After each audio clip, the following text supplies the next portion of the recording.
नमस्कार शेतकरी बांधवांनो, तुम्हा सगळ्यांचं कृषी दर्शन या कार्यक्रमात खूप खूप मनापासून स्वागत. दर्शक हो, आज आपण अशा एका विषयी चर्चा करणार आहोत जो ग्रामीण महिलांच्या आर्थिक उन्नतीसाठी कणा ठरू शकतो. तो विषय म्हणजे फळ प्रक्रिया उद्योग. आता त्यात संधी काय, त्यात आपण व्यवसाय कसा करू शकतो हे आज आपण जाणून घेणार आहोत. आपला विषय आहे फळ प्रक्रिया उद्योगात महिलांसाठी संधी. आणि याविषयी चर्चा करण्यासाठी आज आपण आमंत्रित केलेला आहे डॉक्टर पंजाबराव देशमुख कृषी विद्यापीठ अकोला फळशास्त्र विभाग येथील सहाय्यक प्राध्यापिका डॉक्टर प्रेमलता चंदन यांना. मॅडम, तुमचं कृषी दर्शन या कार्यक्रमात खूप खूप स्वागत. थँक्यू. मॅडम, फळ प्रक्रिया उद्योग म्हणजे नेमकं काय? फळ प्रक्रिया उद्योग सांगायचं तर आपल्याकडे जे फळ असतात हे मॅक्झिमम फळं हे नाशवंत आहे, पटकनच खराब होतात, म्हणजे जास्तीत जास्त एखाद आठवड्यापर्यंत टिकतात. आणि शेतकऱ्यांचं असं होतं की त्यांच्याकडे एकाच वेळेला खूप सारे फळं, म्हणजे जो प्रोडक्शन होतो खूप सारा होता, आणि त्यावेळेला काय होते की मार्केट प्राईस एकदम कमी होऊन जाते. मग कधी कधी काय होते की त्यांना जी प्राईस हवी ती काही मिळत नाही. तर तेव्हा त्यांच्या ज्या गृहिणी आहेत किंवा माता आहेत ते ज्या घरी जर एखादा छोटासा उद्योग करू शकल्या तर आपण त्याच्यामुळे कसं आहे, चांगला एक मूल्यवर्धित पदार्थ तयार होतो, तो जास्त काळ टिकू शकतो. असा पदार्थ जेव्हा तयार होतो त्याला आपण म्हणतो फळ प्रक्रिया. महिला ज्या आहेत त्या कुठले कुठले प्रक्रिया उद्योग करू शकतात? महिलांसाठी खूप सारे प्रक्रिया उद्योग आहे. जर आपण सुरुवात फळांपासूनच करूया.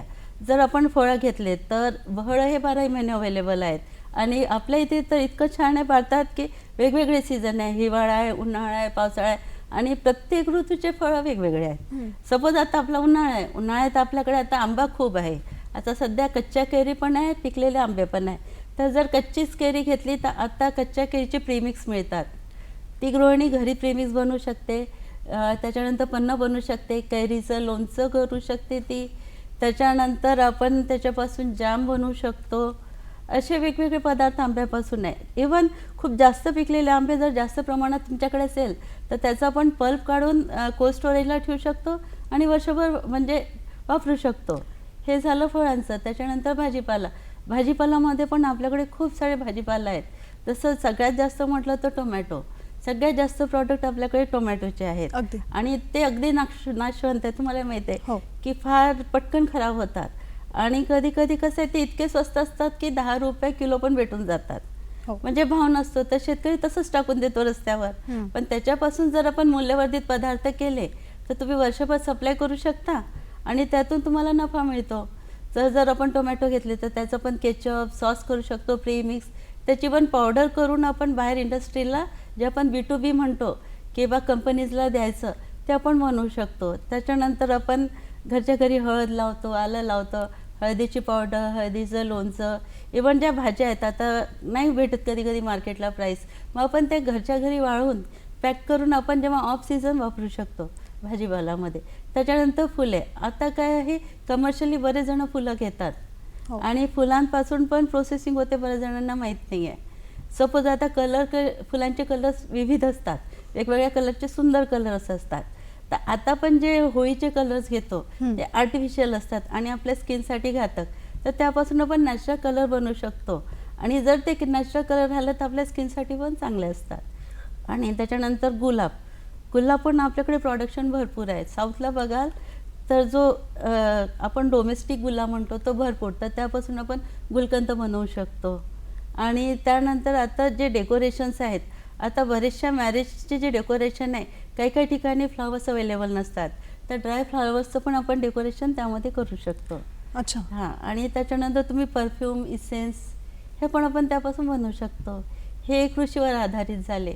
त्याचसोबत आपल्याकडे कसं म्हशी असतात, बकरी असतात, डेअरी प्रॉडक्ट्स असतात, तर तर आपण डेअरी प्रॉडक्ट्स पण बनवू शकतो. सपोज आपण घरच्या घरी आपण छाछ किंवा मठ्ठा यांचे सॅचेट्स बनवू शकतो. घरी आंबा असतो तर आपण आम्रखंड घरी करू शकतो. हो. हां, असं आपले पेढा, बर्फी, पण ते जास्त काळ टिकत नाही, पण तुम्ही त्याचं एक शेल्फ लाईफ असते तेवढं तुम्ही घरी बनवू शकता जर कृषी महिलांना करायचं असेल. त्यानंतर बेकरी प्रॉडक्ट्स, तर मिलेट्स वगैरे मॅक्झिमम शेतकऱ्यांकडे होतात. तर आजकाल कसं आहे, न्यूट्रिशनवर लोक जास्त भर देतात की आपल्याला न्यूट्रिशियस फूड्स हवं, आणि मिलेट्स तर सर्वात सुंदर की त्याच्यापासून बिस्किट्स होतात, पॅनकेक होतात, त्याच्यानंतर नानखटाई. मॅडम, तुम्ही आता जे उद्योग सांगितले ते म्हणजे कुठलीही महिला घरी बसून पण उद्योग स्टार्ट करू शकते, पण महिलांसाठी कुठलाही उद्योग करणं सोपं असतं की कठीण असतं? नाही, उद्योग करणं महिलांसाठी पुरुषांच्या मनाने अगदी सोपं असतं. कारण कसं आहे, त्या कशा जेव्हा मोठ्या मोठ्या येतात, आता आजीकडनं आईकडनं ते सगळं शिकून घेतात. त्यांना स्वयंपाक येतो, घरच्या घरी लोणचं कसं बनवायचं, वाळवणं कसं करायचं, आणि छोटे मोठे पदार्थ असो किंवा कोणतेही असो त्या सहज करून घेतात, आणि त्या कसं बनवायचं त्यांना माहीत असते. त्याच्यानंतर स्वच्छता कशी ठेवायची ती त्यांना माहीत असते. वेळेचे जे नियोजन असतं, घर सांभाळून, संसार सांभाळून त्या अगदी व्यवस्थित करतात. आणि ही जी स्वच्छता असते ती कोणत्याही तुम्हाला प्रोसेसिंग प्लॅन्ट टाकायचं असेल तर ती फार महत्त्वाची आहे, की स्वच्छता जर नसेल तर तुम्ही प्लॅन्टच टाकू शकत नाही अगदी असं. आणि बाकीचं मार्केटिंग, माणसांपेक्षा स्त्रियांना मार्केटिंग खूप चांगलं, कारण स्त्रियांचा ग्रुप खूप छान असतो, भेशी ग्रुप असो किंवा जनरल आणि ओळखी, आणि त्या कसं त्याचा पूर्ण फायदा घेतात. म्हणजे कुठेही असलं की सांगतात की हा माझा प्रॉडक्ट आहे, तुम्ही चाखून बघा, टेस्ट करून बघा असं. तर त्या फार इझिली करू शकतात, तर त्यांच्यासाठी सोपं आहे, जास्त पण कठीण मग नाहीये. कुठलाही उद्योग जसं महिलेला सुरू करायचा आहे, पण मग त्यासाठी प्रशिक्षणाची गरज असते का? हां, प्रशिक्षण तर आवश्यक आहे. कारण जर तुम्हाला एखादा रोजगार करायचा आहे किंवा रोजगार म्हणजे जसं फळ प्रक्रिया उद्योग टाकायचा आहे, तर तुम्हाला प्रशिक्षण घ्यावं लागेल. कारण तो पदार्थ तुम्ही जरी घरून शिकलेले असल्या तरी पण तो सायंटिफिक तुम्हाला आलं पाहिजे. त्यात तुम्ही प्रिझर्वेटिव्ह टाकणार आहात का, तो कसा बनवायचा, त्याचं अचूक मोजमाप, कारण ह्या गोष्टी फार महत्त्वाच्या आहे. त्यासाठी तुम्हाला ट्रेनिंग घ्यावंच लागेल, आणि ट्रेनिंग पुन्हा तुम्हाला यासाठी तुम्हाला कुठून लोन घ्यावंच लागेल. जर तुम्हाला लोन घ्यायचं असेल तर त्यासाठी तुम्हाला सर्टिफिकेट महत्त्वाचं आहे. अच्छा. तर सर्टिफिकेट महत्त्वाचं, तर त्याचं पण प्रत्येक लोनसाठी वा तुमचं इतक्या ड्युरेशनचं झालं पाहिजे, 40 तासाचं झालं पाहिजे किंवा 10 दिवसाचं, असा शेड्यूल असतो. तर त्यामुळे तुम्हाला ट्रेनिंग घेणं फार आवश्यक आहे. आता तुम्ही लोनचं बोलल्या, तर लोन घ्यायला अजून काय काय करावं लागतं? सर, सपोज आपल्याला लोन घ्यायचं आहे तर एक PMFME योजना आहे, सरकारची आहे. त्यातून जर आपण घेतलं तर आपल्याला 35% सबसिडी मिळते. अच्छा. त्याच्यानंतर आपण नाबार्डकडनं पण लोन घेऊ शकतो, मुद्रा लोन पण आपण घेऊ शकतो. तर जवळपास 10 लाखापर्यंत आपल्याला लोन मिळतं. अच्छा. हां, पण त्याकरता ट्रेनिंग आवश्यक आहे. प्रशिक्षण आवश्यक आहेच, आवश्यकच आहे पण मग प्रशिक्षण. या प्रशिक्षणात काय काय शिकवलं जातं? या प्रशिक्षणामध्ये कसं तुम्हाला कोणता व्यवसाय करायचा आहे, तो फायदेशीर आहे का तो व्यवसाय. जर तो करायचा असेल तर त्याचं तुम्हाला प्रोजेक्ट रिपोर्ट बनवावं लागते, म्हणजेच प्रकल्प अहवाल. मग प्रकल्प अहवाल करायचा आहे तर त्याची कॉस्ट एस्टिमेशन किती आहे, त्याच्यानंतर तो बनवायचा कसा, त्याच्यानंतर जर आपण प्रॉडक्ट बनवलं तर आपण सेलिंग कसं करू, त्याची आयडिया, त्याच्यानंतर तुम्हाला प्रॉडक्ट कसे बनवायचे सायंटिफिकली, हे सर्व प्रशिक्षणमध्ये शिकवलं जातं. अच्छा. आणि वेगवेगळे जे असतात त्यातले जे मास्टर लोक असतात त्यांचे वेगवेगळे लेक्चर्स त्याच्यामध्ये ठेवण्यात येतात. अच्छा. हां, किंवा तुम्ही मार्केटिंग कसं करायचं, फायनान्स तुम्हाला घ्यायचं असेल तर तो कसं फायनान्स घ्यायचं, कुठून घ्यायचं, आणि तुमचं जेवढं पण बजेट आहे नियोजन कसं करायचं, तुमचे हे जे लेबर्स असतात, स्किल लेबर किती पाहिजे, तुम्हाला मशिनरीज लागतील तर त्या कशा लागतील, प्रत्येक सपोज आता आपल्याला जाम जेली करायचं आहे त्यासाठी तुम्हाला कोणकोणत्या मशिनरीज लागतील, अच्छा. हे सगळं तुम्हाला ते जे लोक येतात ट्रेनर ते तुम्हाला व्यवस्थित सांगतात. त्यामुळे हे प्रशिक्षण घेणं फार महत्त्वाचं आहे. पण मग हे प्रशिक्षण काय कालावधीचं असतं? त्याचा कालावधी असा कमी जास्त असतो, काही 5 दिवसांचे आहे, काही 10 दिवसांचे आहेत. आणि कसं आहे, कालावधी पण फिक्स आहे, आणि जे देतात ना तर ते काही काही ठिकाणी निशुल्क आहे. अच्छा. तुम्हाला सर्टिफिकेट पुन्हा निशुल्क, पुन्हा तुमचा जो प्रोजेक्ट रिपोर्ट्स आहेत ते पण ते बनवून देतात. म्हणजे अच्छा. गव्हर्नमेंटचे लोक असतात तर ते तुम्हाला करून देतात, म्हणजे तुम्हाला जास्त त्रास नाही. सपोज तुम्ही प्रायव्हेट केलं तर मग तुम्हाला चार्जेस द्यावं लागतात त्याच्या. आता आपण फळ प्रक्रियेविषयी बोलतोय, तर फळ प्रक्रिया करण्यासाठी मुख्य पद्धती कुठल्या आहेत? फळ प्रक्रियेच्या ह्या 2 पद्धती आहेत. एक तर आहे तात्पुरती हं. आणि एक कायमस्वरूपी, म्हणजे जी जास्त वेळ लागते. तात्पुरती म्हणजे कसं आहे, आपण जे वाळवतो, जे ड्राय प्रॉडक्ट्स आहे, तर आपण वाळवायचं काय करतो, पहिले आपण जुन्या काळामध्ये फक्त बाहेर उन्हामध्ये वाळवत होतो आणि पॅक करून ठेवतो. आता कसं आहे, सोलर ड्रायर निघाले आहेत, त्याच्यानंतर कॅबिनेट ड्रायर निघाले आहेत. त्यानंतर अजून एक आहे स्प्रे ड्रायर. जे आंबा आहे, पिकलेला आंबा आहे, त्याची पण पावडर आता मार्केटला मिळते. तर स्प्रे ड्रायरमध्ये काय करतात की आंब्याचं रस करून त्यात टाकतात आणि त्यातून ड्राय पावडर निघते. ती आपण मग पॅक करतो. ती एक मेथड झाली वाळवायची. त्याच्यानंतर फ्रीज ड्राईंग. तर आता जे तुम्ही मॉल बघता किंवा सुपर शॉपिंग, त्यामध्ये तुम्हाला फ्रूट्सचे छोटे छोटे पीसेस आकर्षक पॅकमध्ये असतात, ते ड्राय असतात. तर ते आहेत फ्रीज ड्राय केलेले. तर त्यामध्ये कसं आहे, क्वालिटी, कलर, टेस्ट चेंज होत नाही.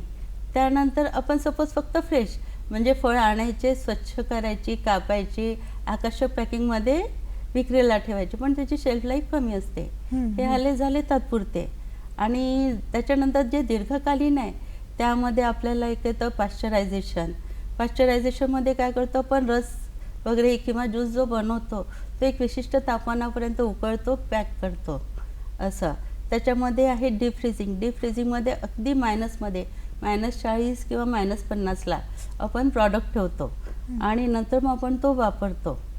आणि एक आहे हाय प्रेशर प्रोसेस. तर पहिले कसं आपण जे पाश्चरायझेशन वगैरे म्हटलं आहे, त्याच्यामध्ये आपण टेम्परेचर जास्त ठेवायचं.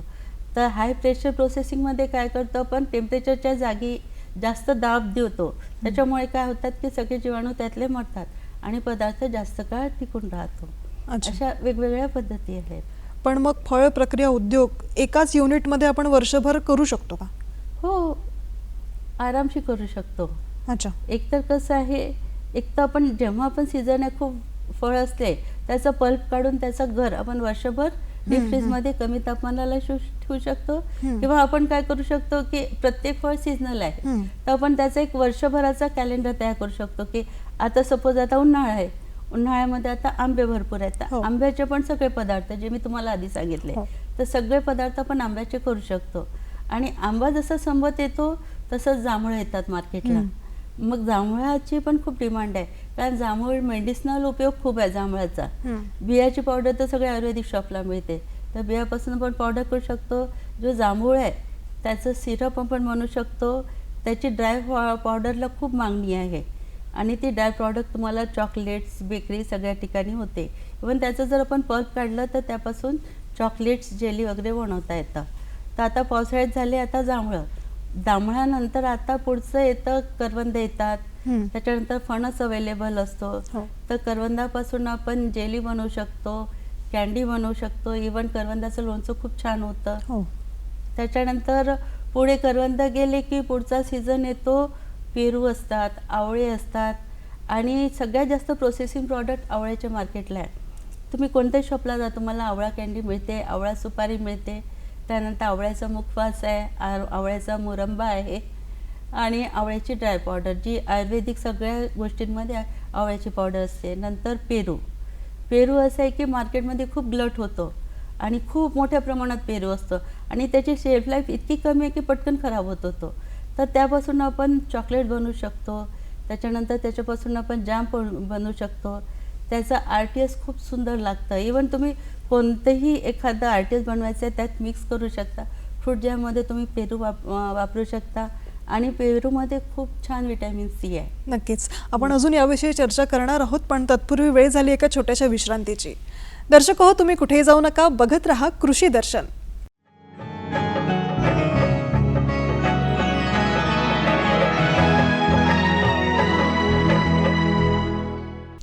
विश्रांतीनंतर तुम्हा सगळ्यांचं पुन्हा एकदा स्वागत. मॅडम, फळ प्रक्रिया उद्योगात एका वर्षात म्हणजे एका युनिटमध्ये आपण काय काय करू शकतो हे तुम्ही सांगत होता, अजून त्याविषयी आम्हाला सांगा ना. तर पेरू व्हिटॅमिन C मी म्हटलं भरपूर असतं. त्यापासून आपण चॉकलेट बनवू शकतो, मी सांगितलं जॅम बनवू शकतो.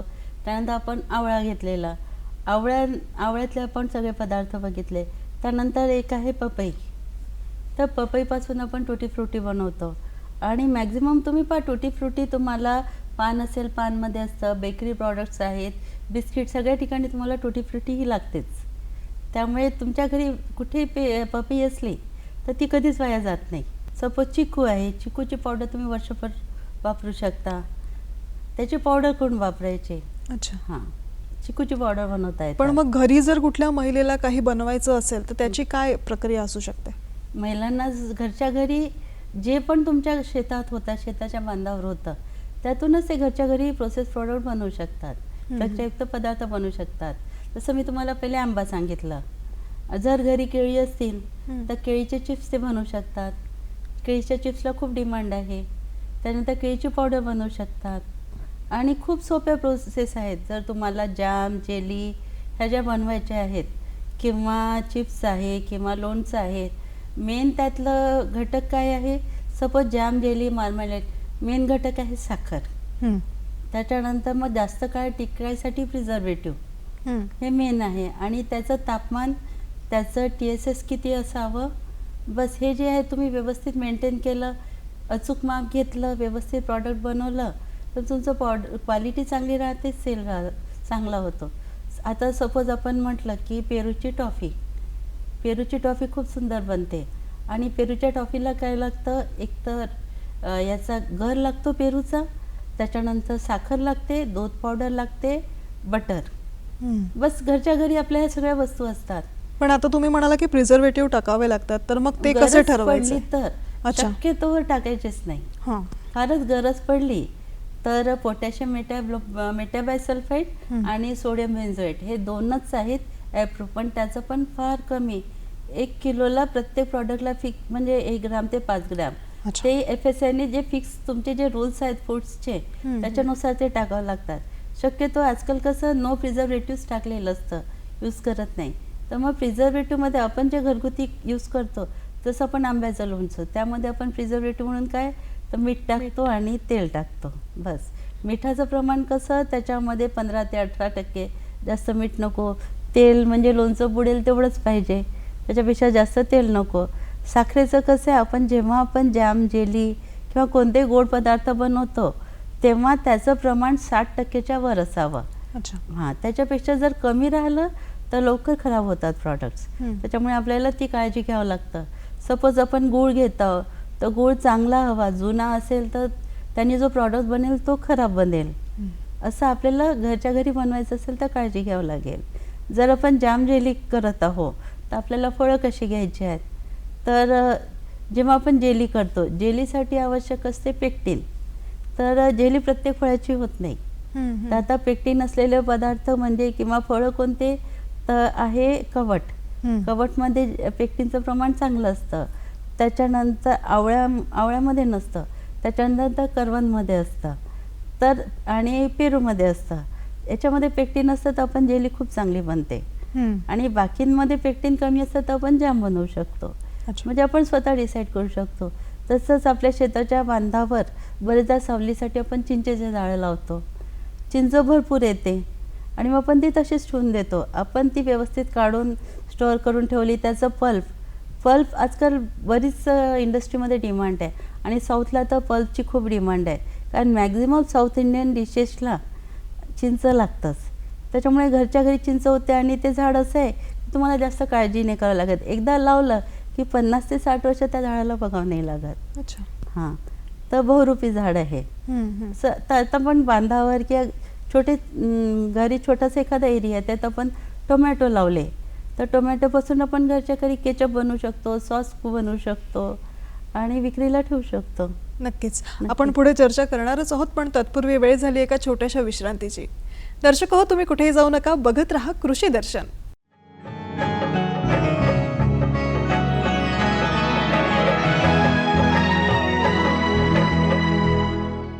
विश्रांतीनंतर तुम्हा सगळ्यांचं पुन्हा एकदा स्वागत. मॅडम, कुठल्याही महिलेला जर हा उद्योग सुरू करायचा असेल तर किती भांडवलात ती सुरू करू शकते आणि त्याची प्रोसेस काय असेल? जर एखाद्या महिलेला एखादा उद्योग सुरू करायचा असेल तर पहिले तिला विचार करावा लागेल की आपल्याला कोणता उद्योग करायचा आहे आणि तो जर उद्योग करायचा असेल तर ती घरच्या पैशावर करू शकते का. कारण कसं गृहिणीजवळ इतका पैसा नसतोच. तर मग ती विचार करेल की आपल्याला कोणत्या सोर्सपासून पैसा मिळेल आणि मग आपण भांडवल कसं तयार करायचं. तर त्यासाठी एक PMFME योजना आहे. त्यातून जर त्या योजनेतून आपण जर घेतलं तर स्त्रियांना विशेषतः 35% सूट मिळते. हां, तर 35% आणि इवन तिने एखादा जर प्रॉडक्ट बनवला आणि तिचं जर तिला ब्रँडिंग करायचं आहे, जाहिरात करायची आहे, तर जर तिने त्या जाहिरातीसाठी दिलं, सपोज तिला जाहिरातीला 50,000 जर खर्च झाला तर 25,000 गव्हर्नमेंट परत देते. हा फायदा स्त्रियांना आहे, पुरुषांना नाही आहे. अच्छा. त्यामुळे ती पहिले तिला विचार करावा लागेल की आपल्याला आता एखादा उद्योग सुरू करायचा आहे तर तो कोणता करायचा आहे. आणि तो विचार केल्यानंतर मग आता तिने आता ठरवलं की मला आता हा उद्योग करायचा आहे. मग आता उद्योग घरून तर करता येणार नाही, कारण जागा छोटीशी असते. मग तुम्हाला जागा बघणं आहे, तर मग जागा बघणं आहे तर तुमच्या इथे सरपंच असतात, ती सरपंचाकडे जाऊ शकते. आणि जर सरपंच किंवा गावाची जर एखादी जागा असेल तर ती त्यांना फ्री असते. तर त्यात तिचं एखादा छोटासा प्रोसेसिंगचा बिझनेस, इवन जे सेल्फ हेल्प ग्रुप आहे, तर 10 ते 20 जर महिला एकत्र आल्या तर सेल्फ हेल्प ग्रुपमधून पण त्या प्रोसेसिंगचा बिझनेस टाकू शकतात. अच्छा. आणि ग्रुपनी केलं तर कधीही चांगलं, जास्त रिस्क राहत नाही, मिळून मिसळून करतात. अगदी. आणि कुठेही त्यांना प्रदर्शनीमध्ये जर सामान ठेवायचं असेल, त्यांचं प्रोसेस प्रॉडक्ट ठेवायचं असेल तर ते त्यांना इझी जातं. आणि ट्रेनिंगमध्ये तसे त्यांच्या ओळखी झालेल्या असतात. आणि महिलांना कसं आहे, जेव्हा प्रदर्शनी भरतात, जसं आमचे PKVमध्ये असो किंवा बाहेर कुठेही कृषी विद्यापीठ, जिथेही जेव्हा पण प्रदर्शनी भरतात तर सेल्फ हेल्प ग्रुपला वगैरे फ्री स्टॉल असतात. कंपनीजला पेड असतात पण त्यांना फ्री असतात. इवन महिला उद्योजक जे केंद्र आहेत किंवा माविम, त्यांच्या प्रदर्शनमध्ये सुद्धा त्यांना फ्री स्टॉल असतात, तिथे त्या विक्रीला ठेवू शकतात. तर त्यांना तो खूप फायदा आहे. तर एकदा सेटअपला जागा लागली की आता आपल्याला जो उद्योग करायचा आहे, सपोज आपल्याला जाम करायचा आहे किंवा जेली, मग आता त्याचे तुम्हाला काही ना काही मशिनरीज लागतील. त्या मशिनरीजची लिस्ट की तुम्हाला काय काय आवश्यक आहे, मग ती लिस्ट बनवली की ती तुम्हाला कुठून मिळेल, त्याचा सप्लाय तुम्हाला मिळेल का, आणि हे घेताना तुम्हाला काही सबसिडी मिळते का, ते तुम्हाला बघावं लागेल. आता जागा आणि मशिनरी घेतल्यानंतर त्याचं पुढचं आहे की तुमची जी बिल्डिंग बनलेली आहे ती स्वच्छ आहे का, हवेशीर आहे का, आणि बाकी तिथे विजेचा पुरवठा कसा होतो, पाणी पुरवठा कसा होतो. इवन पाण्याची क्वालिटी फार महत्त्वाची आहे. जेव्हा तुम्ही एखादा प्रॉडक्ट, ते पाणी कसं पाहिजे, सॉफ्ट, म्हणजे आरोचं पाहिजे किंवा पाणी गरम करून थंड केलेलं आणि स्वच्छ असावं. त्यानंतर आपण एखादा उद्योग करताना जेव्हा आपण बनवतो तर जे लेबर असतात ते सगळे स्किल लेबर पाहिजे. त्यांना सगळं माहीत पाहिजे की फळं कसे निवडायचे, त्याच्यानंतर ते कापायचे कसे, कापल्यानंतर प्रोसेसिंगला किती वेळात ते गेले पाहिजे. जर तुम्ही आता सकाळी कापले आणि संध्याकाळी करतो म्हटलं तर फळं कसे नाशवंत आहे, खराब होऊन जातात, काही फायदा नाही होत. तर जवळजवळ 2 ते 4 तासात आपण ते प्रोसेसिंगला घेतलं पाहिजे. आणि त्याचं तापमान, त्याला जे प्रिझर्वेटिव्ह लागतात किंवा त्याचं अयोग्य माप, हे सगळं घेऊन तुम्हाला प्रोडक्शन करणं आहे. आणि मग आपल्याला ठरवून घ्यावं लागेल की आपण एका दिवसाला किती टन प्रॉडक्ट बनवू शकतो, किंवा घरच्या घरी केलं तर किलोमध्ये आपण किती करू शकतो. आणि केलं तर आहे, आता झालं प्रॉडक्ट, पण तो पॅक कसा करू, त्याची पॅकिंग अट्रॅक्टिव्ह पाहिजे. साधं असं ठेवलं तर कोणी घेणार नाही. आजकाल मुलंही जर अट्रॅक्टिव्ह पॅकिंग असली तर पटकन मागतात, हो. साधे पॅकिंग नाही. त्यामुळे अट्रॅक्टिव्ह पॅकिंग तुमचे महत्त्वाचे आहे. इवन आता काय आहे, प्रत्येक प्रॉडक्ट सेलिंगला रूल्स आहे आणि FSSAIचे रूल्स फार स्ट्रिक्ट आहेत. त्या रूल्सनुसार तुम्हाला त्या प्रॉडक्टला सेलिंग, नाही तर मग आपण असं ठेवलं तर कोणी घेत नाही. पहिले ते पाहतात की त्यामध्ये त्या सगळ्या गोष्टी आल्या का, त्या प्रॉडक्टचं नाव आलं का, त्याच्यानंतर त्याचा बॅच नंबर आला का, त्याच्यानंतर FSAIचे त्याचे जे आहेत लायसन्सचा नंबर आहे का, लोगो आहे का, तुम्ही जे जे त्याच्यात प्रमाण टाकलं आहे त्याची ती जे इन्ग्रेडियंट लिस्ट आहे का. आणि इन्ग्रेडियंट लिस्ट पण कशी असते, उतरत्या क्रमाने, म्हणजे तुम्ही जे जास्त घेतलं कमी तशी.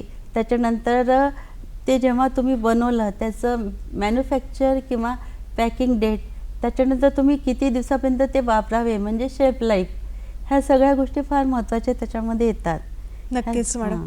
खरंच आज हे कळलं की महिला तशा तर प्रत्येकच क्षेत्रात पुढे आहे, पण याही क्षेत्रात त्या कशा पुढे जाऊ शकतात आणि स्वावलंबी कशा होऊ शकतात हे तुमच्याकडनं कळलं. तुम्ही वेळात वेळ काढून आलात. नागपूर दूरदर्शनतर्फे तुमचे खूप खूप आभार.